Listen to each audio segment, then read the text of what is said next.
अस्सलाम वालेकुम, it's doctor Atiya here, your health consultant and coach. आज का मेरा टॉपिक है जी omni virus, new variant of COVID. Virus की एक नई स्ट्रेन है। पहले हमने कोरोना वायरस को देखा, उसमें हमने देखा कि पेशेंट जो है वो सफ़र करता है, बॉडी एक है, टेम्परेचर है, थ्रोट इन्फेक्शन है, डिफरेंट ब्रीदिंग डिफ़िकल्टीज़ है, और इसका ड्यूरेशन हमने 12 to 15 डेज़ देखा। फिर हमने डेल्टा वायरस को देखा। डेल्टा वायरस उतना ज़्यादा यू कैन से स्वेयर नहीं था, और इसका टाइम पीरियड भी इतना ज़्यादा नहीं था। स्वेरिटी के लिहाज से इसने कोविड-19 की निस्बत कम लाइफ को सफ़र किया।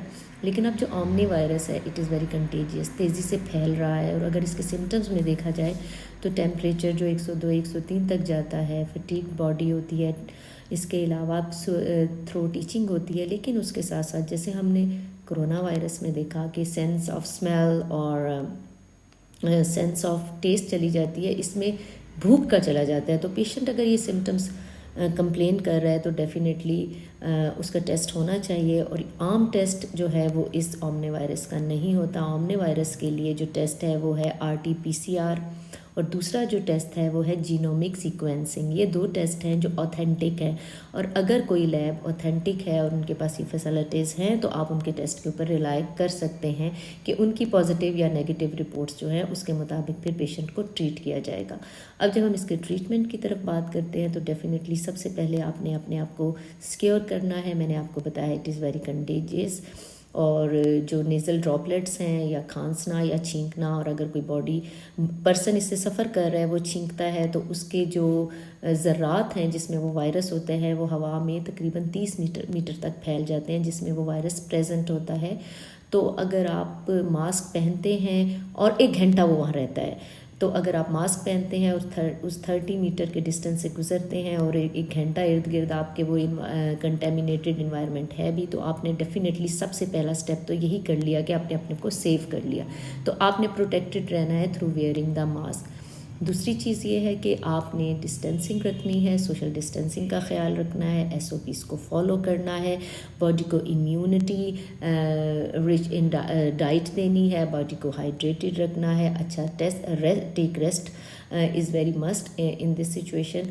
और एक जो मिथ है पेनाडोल और एजोमैक्स के बारे में, please the Azomax and Panadol are not FDA recommended, और जो इसका एक्सेसिव यूज़ आपके किडनी लिवर्स के लिए बहुत ख़तरनाक हो सकता है। तो जो प्रोटोकॉल है अगेंस्ट ओमनी वायरस वो मैं आपको दिखा भी देती हूँ।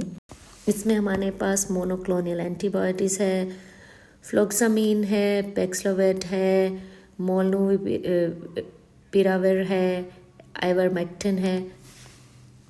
ये जो प्रोटोकॉल्स मैंने आपको दिखाए हैं इंटरनेशनली दे आर अप्रूव्ड, और अगर पाकिस्तान में अवेलेबिलिटी नहीं है तो I am the part of the American pharmaceutical institute, you can contact me, और इंशाल्लाह मैं इसकी सप्लाई आई मेक श्योर कि आपको मिल जाए इन टाइम। कोई भी हॉस्पिटल, कोई भी पैरामेडिकल स्टाफ या डॉक्टर इसका ऑर्डर करना चाहते हैं, दे कैन कॉन्टेक्ट मी।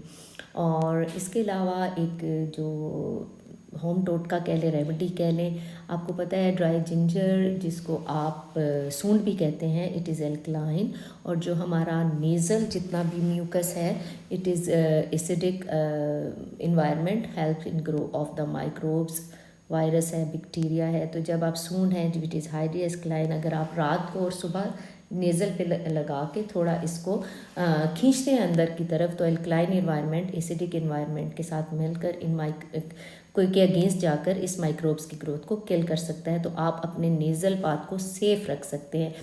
तो जो आपने मास्क लगाया उसके थ्रू, और आपने अपने नेज़ल पाथ की थ्रू प्रॉपर प्रोटेक्शन करके, और समटाइम्स अच्छी सी आपने स्टीम लेके उसकी सफाई की, तो आप काफ़ी चीज़ों से बच जाएंगे। इसके अलावा मैंने आपको रेस्ट का रेकमेंड किया, मैंने आपको मेडिसिन का प्रोटोकॉल बता दिया है, आपको मैंने टेस्ट का बता दिया है। इसके अलावा अगर कोई क्वेश्चन हो तो I am always there to help you out.